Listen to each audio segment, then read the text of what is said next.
Zoom, FB Live, and sa aspeto po na mga makakapanood sa amin pong YouTube channel.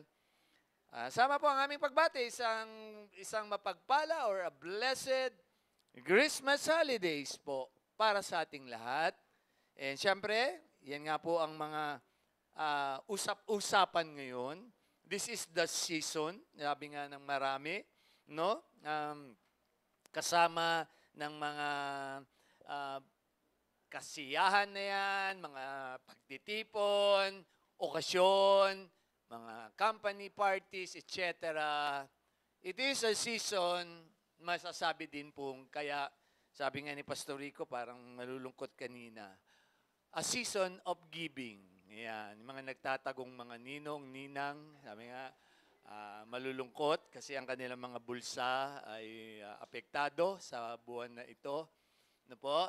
But anyways, ganun man typical, no, na eksena. And sa mga nakakapanood po sa amin as we are recorded live sa amin pong Zoom and sa atin pong YouTube mamaya. Let me lang po muna expound, no, yung katotohanan ng aming pong ministeryo, kung ano ang aming katatayuan. Kasi siyempre, gumagalang po kami sa iba't ibang ministeryo ng kanilang mga pagpapatupad, ng mga kanilang kaalaman, paraan ng ministry po nila. Yung iba, to the extreme, ang kanilang mga pinatutupad, no, na mga alituntunin. Yung iba naman ay liberal, no, liberal. Pag sinabing liberal, ay pwede lahat. So, lahat po yan ay nag-uugnay naman, no, sa mga katotohanan ng salita ng Diyos. Sigun na lang kung yung individual na kinakasihan, pinakungunahan ng mga katotohanan ng salita ng Diyos po ay masasabi, no, maipapatupad niya yung dapat. Ano po ba yung sample ni Pastor doon? Maraming beses na ugnay ng panahon, taon ng aking pangangaral. Sabi ko nga po, on my 30th, 40th year, last August, alam niyo yun, and kasama ng huling buwan na ito ng year 2024, and patuloy ang aming mga pagpapaalaala, paghahanda natin sa muling pagbabalik ng ating Panginoong Kristo, ay magpapatupad po tayo ng patuloy na mga katiyakan, no, sa ating pananampalataya. Kasi posible marami ngayon ay naapektuhan na or posible din bahagi ng mga pangyayari, nawawala na po sila ng katiyakan at dumarating na po sila sa aspeto ng pwedeng sabihin muna nanghihina sa pananampalataya at dadating na po ang panahon na bibitaw na sa pananampalataya or to the max, tatalikod na sa Panginoon. Napakalungkot po ng pangyayaring yon. Kaya kailangan paulit-ulit ang salita ng Diyos po ay naipapaalaala dahil klaro po sa Romans 10, faith comes from hearing and hearing the Word of God. So, ang mga dapat pong ipahayag, ipangaral ng mga matuturingan, matatawag ng mga mangangaral, ay walang iba kung hindi ang salita ng Diyos, hindi ang mga sarili nila, hindi ang mga kung ano-anong katuruan, pang-tao, hindi ang mga kung ano-anong mga kung ano-anong mga programa, ano-anong mga masasabi lang na sila ay mga lingkod ng Panginoon. So, sa araw pong ito, as I have said, yan po ang panahon ng Disyembre. Gumagalang kami dun sa mga ginagamit ang aklat ng Kolosas na wala daw Pasko. Yan. Kasi bawal daw mag-celebrate ng mga okasyon, ayan, edi wag din kayo tumanggap ng 13th month. Ano po? Yung isang relihiyon dyan na bawal daw. Doon naman sa mga extreme naman, masyadong extravagant at naghahangad ng mga kung ano-ano, nag-expect. Lagi ko nga sabi diyan kina Sister Michelle, dami naming karanasan, lalo na sa school niya. Ngayon talaga wala na siyang tinatanggap for the past year, di ba? Dati as teacher, principal, dami niyang natatanggap no? Na mga regalo, ang daming bubuksan nila Dian, nila Eunice, pag yung sa aming tinagurian sa palabas namin, paborito ngayon ng aking malikot, ay yung family tradition. No? There is a celebration, there is a time, special time of the year. Ito yon. And sabi nga, ang Pasko nga po ay para sa mga bata talaga. But, akin pong ipapaalaala na hindi lang po para sa mga bata yung kasiyahan na yun, but mas tayo na nasa tama na pong pag-iisip, nasa tama na pong edad, ang kaulugan ng Kapaskuhan o ng matatawag nating the essence of Christmas. Maraming beses ko na po yung naipapaunawa, hindi po nagbabago yon. At kahit po yung material na pinost ko, pakibasa nyo. Yun na yun po yun. No? Yung paalaala ng mga bagong theologians na yun na nag-aantabay din po ng mga katuparan ng mga pangyayari ng nasasaad po sa salita ng Diyos. So, pakitanong ang mga kasama sa bahay, mga katabi, anong regalo ang gusto mo ngayong Kapaskuhan? Pakitanong nga mga katabi ninyo. Sige nga. Pastor, ano ba ang mga ayuda nyo mamaya sa amin? Mga manggagawa, mga kapatiran, di ba? Andun yung katanungan. Kadalasan, nung isang gabi, nagba-Bible study kami doon, may issue pa yung pamimigay daw ng isang politiko doon sa kanilang lugar. Ganon. May pinipili, may ganon, galing sa ganon, etc. No? Pero may papaunawa akong katotohanan ngayong umaga, although kasama ng ating pong tema pa rin, nakaugnay ito sa ating tema, Revelations 19:6, no, na sa takdang panahon, we will be reigning with that omnipotent God na siya pong nagpatupad ng pananampalatayang ito sa ating mga buhay. Dadaanan po natin yung mga mahalagang verses na yan mamaya, but akin po munang pinipep talk sa inyo, nililay ko muna po ang mga background dahil napakahalaga po na unawa natin step by step. So, kasama ng mga ilan pong gagamitin ko ditong mga talata, okay? And sabi nga dyan, sa puso ko nga po, napakahalaga, no, ng binabanggit ng karamihan ngayon, lalo na ginagamit nila minsan na take advantage yung Acts 20:35. Alam niyo ba yung Acts 20:35? Kabisado niyo yon? Sa mga laging nag-i-expect. Anong sabi diyan?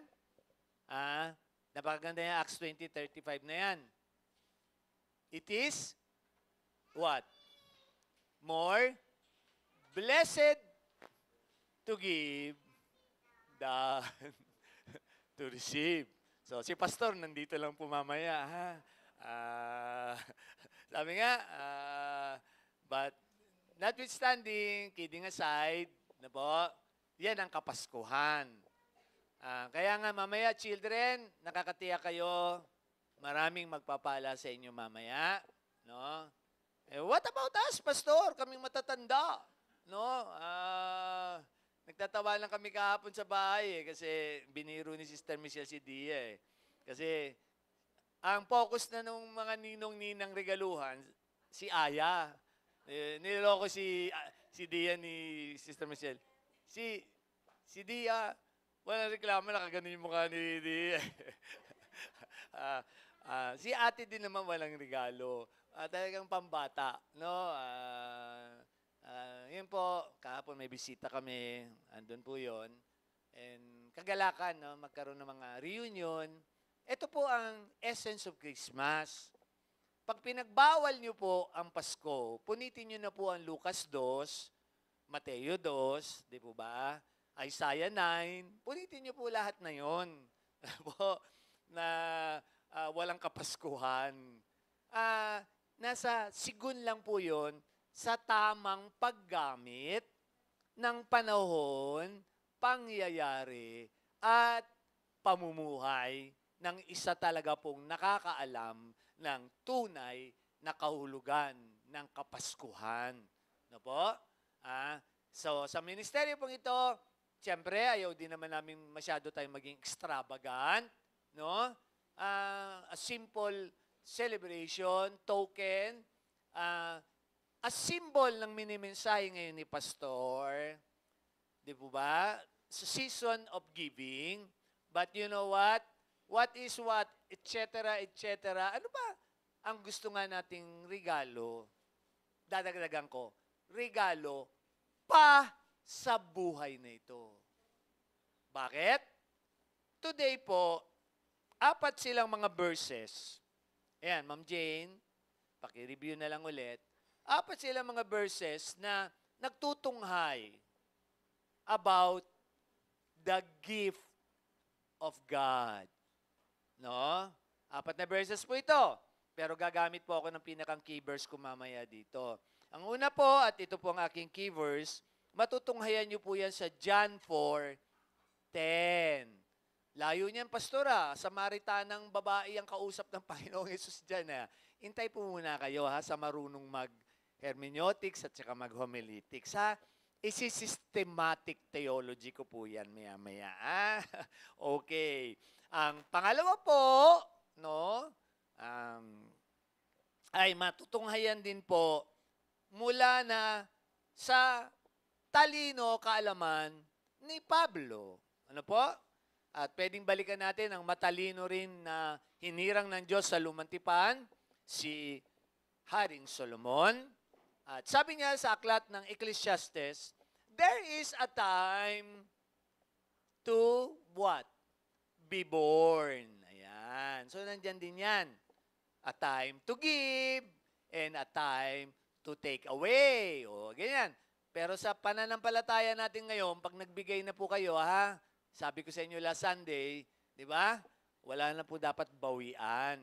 Kaya kung kayo po ay nambabawi ng mga inyong pong tithes, donation, etc., medyo mag-isip-isip po kayo kung tama ang inyong pananampalataya. Ano po? At kung totoo din naman po ang mga pastor, ibabalik po sa inyo yung binabawi ninyo. Kasi hindi po talaga dapat yun ipagpilitan ng mga pastor na, hindi, binigay mo na yan kay Lord eh. Hindi po.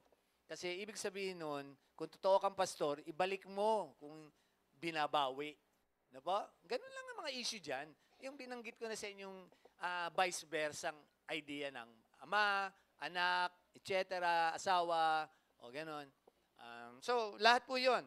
Then here, in the book of Romans, book of Ephesians, and book of 2 Timothy ni Pablo, siya naman ang the wisest sa Bagong Tipan. Kasi si Solomon, the wisest sa Old Testament.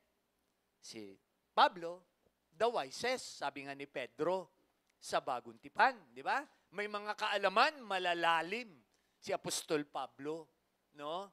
Kaya kanya ni-reveal ng Diyos yung karamihan ng mga bagay-bagay patungkol sa iglesia. Ang Haring Solomon naman patungkol sa bansang Israel, patungkol sa katotohanan ng mga buhay-buhay din tulad ni Pablo. So here now, as per aspect, Romans 6:23.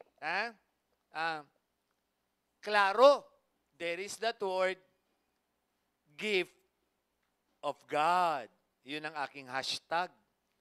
Gift of God. John 4:10, Romans 6:23, Ephesians 2:8, it is a gift of God. Paulit-ulit. 4 ito eh. And 2 Timothy 1:6. Sa New Testament, depende sa version ninyo, ito lang po ang natignan ko, natunghayan ko, na mayroong praise na gift of God na bagay sa linggong ito dahil sa mga hindi pa kontento sa inyong mga buhay, lalo na kung totoo kang tayong Kristiyano, pakisabi sa mga kapatid, kapatid, we already have the gift of God. No? And ang isang Kristiyano, hindi na siya dapat maghahangad pa ng mga bagay sa mundong ito because anyone who is a friend of this world is what? An enemy of God. So yung mga panunukso ng dyablo na yon, etc., the lust of the flesh, the lust of the eye, ayan yan eh. And the pride of life, gusto ko pang rumangya, gusto ko pang sumikat, etc. Andun na yan eh. Hindi pa makontento. Kaya nga si Apostol Pablo mismo sabi niya, di ba? Meron wala siya. Kompleto po siya sa Pilipos. Kompleto po siya. No?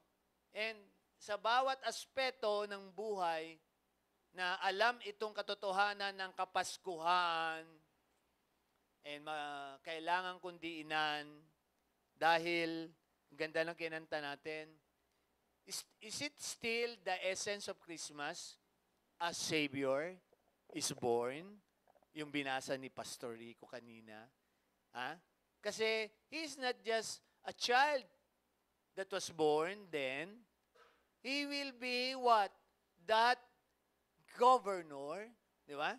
That wonderful counselor na pupuntahan natin anumang oras, sakali, enjoyin nyo na po ang 3 buwan na nalalabi natin. No po? Pero wala akong minimension na date. Ang sinabi lang naman po doon sa Matthew tsaka sa Book of Acts, wala nakakaalam ng oras at araw. Pero pwede kang mag-timetable per theologians ng kapanahunan. And kung may mga biblical prophecy, and sabi ko nga sa inyo, paulit-ulit si Pastor, may last heavenly body sign na mangyayari sa March 2025. No? And who knows?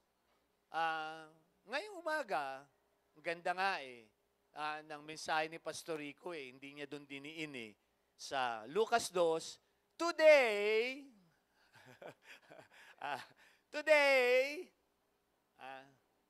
a child is born. Diba? Kaya glory in the highest. Napakawalang hiya mong ama. Napakawalang hiya mong ama. Nagkaanak ka. Pero, di ba?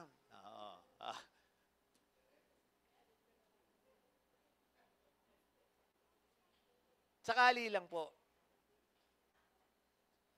Yung mga ama. Si Jose may dahilan. Kasi talagang may pangyayaring medyo kahit siguro sino man mag-iisip na hindi ko ito pakakasalan, hindi ko itutuloy itong kasalan namin. Kasi bakit nabuntis? Kung ikaw ang bumuntis, baliw ka. Di ba?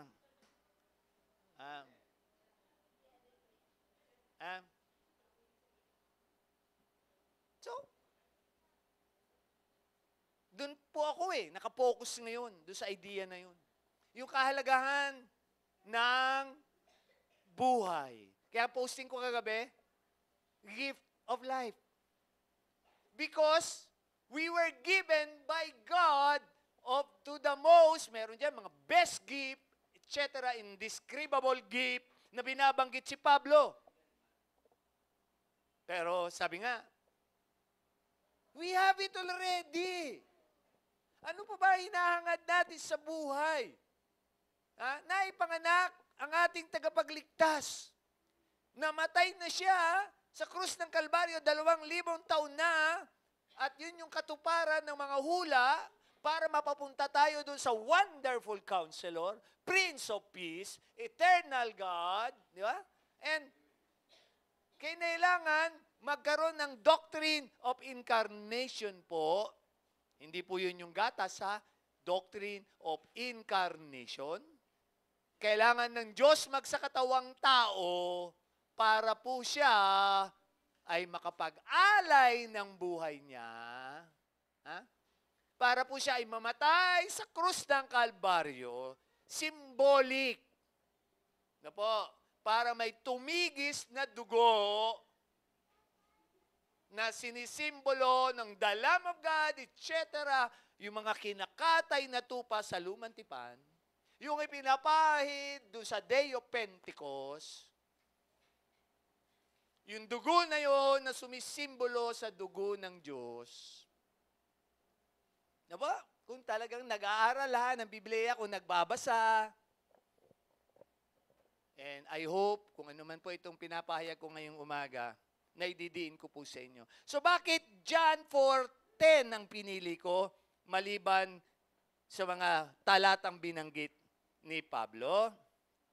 Well, John 4:10, ang Panginoong Hesukristo po ang nagsasalita dito. Ha? Sabi niya doon sa Samaritanong babae, kung alam mo lang, pakisabi nga sa katabi, baka hindi pa alam kung alam mo lang, yung gift of God, hindi ka na maghahangad sa buhay na ito. Makukontento ka, kasi kasama ng mga pangako na yon sa takdang panahon, tayo po ay maghahari, no? With an omnipotent God. Omnipotent God, pinatupad niya lahat yun. Pangyayari kahit nagkasala si Eva at Adan sa Garden of Eden, pinatupad niya sa kapangyarihan niya, omnipotent God. Pinatupad niya lahat, pagsasaayos, pinalano niya, kinailangan, pahirapan niya si Noah, gumawa ng arko. Joke lang po. Hindi mo pinahirapan. Tinignan niya si Noah kung susunod. Di ba ba? Ay, salamat. Sabi ko nga doon sa Bible study na isang gabi, salamat, di na kami nagkakatay nila Brother Joey dito ng tupa. No? Salamat din, hindi ako pinagawa ng Diyos ng arko. No? Talagang marami. Maraming pasasalamat tayo sa ating panahon ng church doctrine. Ano na lang po ba ang dapat sa buhay natin? Well, maniniwala ako, ang Kapaskuhan naman po talaga ay dapat ipagdiwang. Basahin niyo na po yung documentary materials na umugnay sa akin. Napakaganda.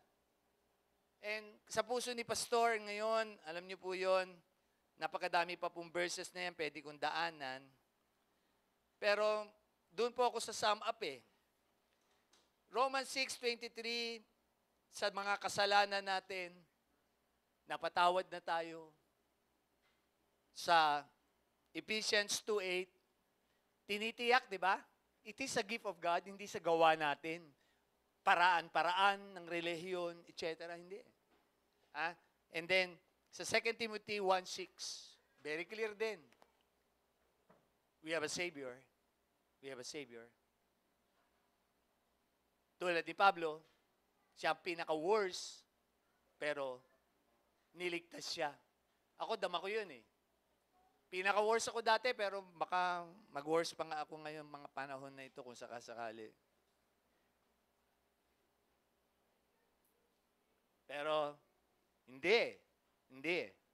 Kasi maliban sa pangako na yon, I will reign with our God, omnipotent God, nakakatiyak ako I have a Savior. Hindi ko sasayangin ang kahulugan na yon. So tayo po lahat ngayon, mga makikipagtipon, reunion, etc. The greatest gift na pwede nating ma-share, maibigay sa mga kamag-anakin natin, kaibigan natin, ay ang mabuting balita, palagay ko. Mabuting balita ng kapanganakan ng Panginoong Hesukristo. No? Simple lang yun. Hindi nyo kailangan maging eloquent speaker. Hindi nyo kailangan magaling kayo magsalita. Sabihin nyo lang yung katotohanan ng salita ng Diyos na yun. Ang tunay na kahulugan ng Kapaskuhan na ipanganak ang Panginoong Hesukristo na ating tagapagligtas. Kung hindi po siya naipanganak, sabi pa ng 1 Corinthians 15, our faith is futile. walang kabuluhan. Naglulukuhan lang po tayo sa pananampalatayang ito. Pakibasa yung material na yun, ganda. No? Kasi kung yung essence of Christmas na ito ngayon ay hindi makatotohanan sa atin, walang kabuluhan din po ang John 3:16. For God so loved the world that He gave. Kita niyo yung ilustrasyon na ginawa ng Diyos na yun. Yung Godhead na yun, nag-alay ang Diyos ng buhay. Tapos isinimbolize niya na anak. Kasi walang gagawa nun naialay mo yung anak mo. Para sa kaligtasan ng sinuman. Alam niyo ba yung mga hidden practices na yon ni Satan? Hanggang ngayon may kultong ganun, di ba? Yung mga baby inaalay. Hindi naman inaalay para sa kaligtasan ng sangkatauhan Kanino inaalay yon? Inaalay kay Satan. O kaya kung sa concept lang ng talagang ang Diyos nag-alay ng kanyang bugtong na anak para sa kaligtasan ng sangkatauhan, an omnipotent God lamang ang makagagawa nun. Ano po? Yung Diyos na yon, simbolong anak, nag-alay ng kanyang buhay sa kaligtasan ng sangkatauhan. Siyempre, hindi ma-appreciate yun. Pinanganak. Ayoko na yung mga hugot-hugot na sabsaban, walang damit, etc. Puro mga ganun ang mensahe ngayon Pero dito ako sa 4:10. Ano napansin nyo? Anong kahalagahan ng babaeng ito? O matapos, nakausapin siya ng Panginoong Jesucristo, talon tayo dito po sa pinakamagandang verse na napaka-simple lang po ng aking pagtatapos na Kapaskuhan. Talon po kayo dito basahin natin sabay-sabay sa inyong mga Biblia, sa inyong mga tahanan. Ano po ang naging epekto ng babaeng Samaritano matapos niyang matunghayan, makausap ang Panginoong Jesucristo? Sabi niya sa verse 42, and said unto the woman, ng mga nasharean po ng babaeng ito, now we believe, not because of what? Thy saying. So, wag niyo kami paniwalaan nila Brother Joey pag nag-evangelize, etc. For we have heard him ourselves. Narinig niyo ba ang Panginoong Jesucristo sa buhay niyo pag nagde-devotional kayo? O dito niyo lang naririnig ang tinig ng Panginoong Jesucristo? And sabi diyan, and know that this is indeed the Christ, the Savior of the world.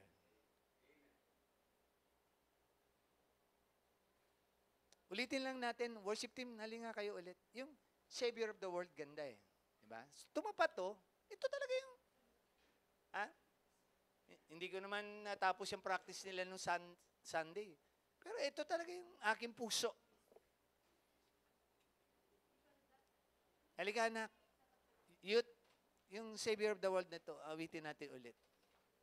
Pakitingnan nyo yung joy to the world na ito Meron ba kayo nun? Yung hinahanap ni Pastor Rico sa inyo kanina, yung mga ngiting yun Pero parang mga problemado, mga bulsa ninyo Sige nga, awitin natin ulit itong yung joy to the world. Yeah. Amen. Hallelujah ba yun? Okay. Sige lang anak. Sige lang. Before we pray. Short lang po talaga message ko today. Gusto ko lang idiin, a Savior is born. The true meaning of Christmas. Diba? Let's celebrate. Yung araw, wala po tayo pakialam. Araw-araw, Pasko, okay yun. Pero butas na butas ang bulsa natin.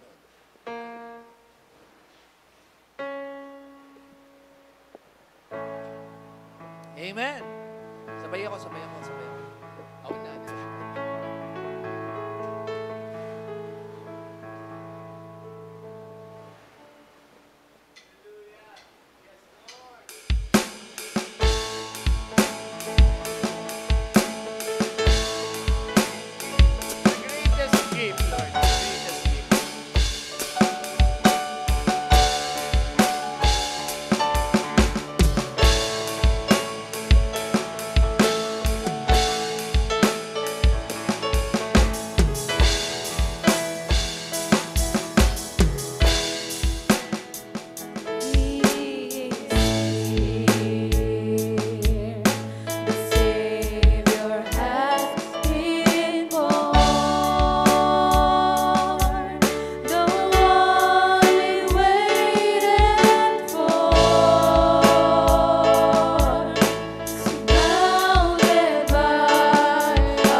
Bible lang po.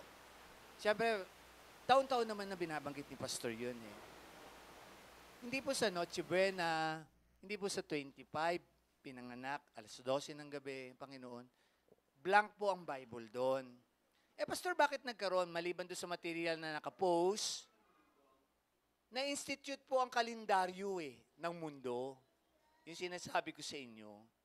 Nagkaroon nga ng August yung kalendaryo No? Pero kahit sa kalendaryo ng Hudyo, meron silang kapanahunan ng taglamig na yan. Pero sinasabi ng karamihan talaga Marso pagkatapos ng November to February. So walang nakakaalam ng araw. Ang mahalaga, nangyari ang kapanganakan ng ating tagapagligtas. Yun po ang Kapaskuhan. So kung sakali ang mundo ay nagtalaga ng ganito, institutionalized, bansa natin nagtalaga, pero sa ibang Islam world, wala. Kanila yun. Pero sabi ng 1 Corinthians 8, hanggang 14, 10, 14, 1 Corinthians 8, 10, 14, you have the believer's freedom. Kami may family tradition, di ba? Yung mga gifts for the purpose, yung Christmas decor for the purpose ng learning, ng color, pinalaki namin yung dalawa, ngayon apo naman. No? And we will have to celebrate, hindi dahil yung 25 na yon, yung alas 12 ng gabi, doon papanganak ang Panginoong Jesucristo. Hindi po. The essence of Christmas po. Tayo po'y manalangin. Lord, isang mapagpalang Kapaskuhan po sa aming lahat. Maraming salamat, Lord, sa unang pagkakataon makakapiling po namin ang aming apo.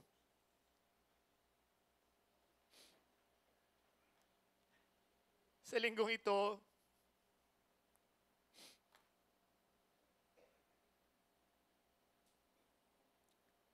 yung sakripisyong ginawa mo, Lord, ay hindi namin matutumbasan para iligtas mo po ang sangkatauhan. Sisigon na lang po yun kung kami po talaga ay nananalig higit sa Samaritanang babae pong ito. Na sa kanyang buhay, alam namin, Lord, na siya po ay makasalanan. Pero iniligtas mo siya. Binigay mo pagkakataon sa kanya.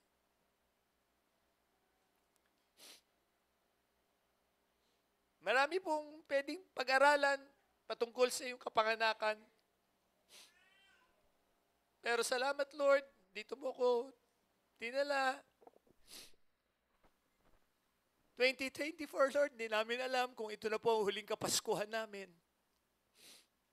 Ayon po sa mga kaalaman namin, Lord, sa biblical prophecy, etc., paghahanda ng mga kapatiran na wag na pong masayang pa ang aming mga buhay. For indeed, you have given us the gift of life. Oh, hallelujah. The gift of life, Lord. May we all have a blessed Christmas holiday season, Lord. And, Lord, hanggang next Sunday, ang aming pagharap sa isang bagong taon, habang inaantabayanan po namin ang iyong muling pagbabalik. Pagpalay po ang kabuuan po ng aming mga buhay, mga pagdiriwang, reunion, lahat, Lord. Ingatan kami. And, Lord, maluwalhati ka sa kaitaas-taasan sa aming mga buhay. Abang inaantabayanan po namin, hindi lang ang una mong kapanganakan pagdating sa mundong ito, but ang iyong muling pagbabalik sa pangalan mo, Jesus. Amen. Amen. Amen. Amen. Paalala po, pangkalahatan na, enjoy your holidays, enjoy life with God, family, ministry po. No? And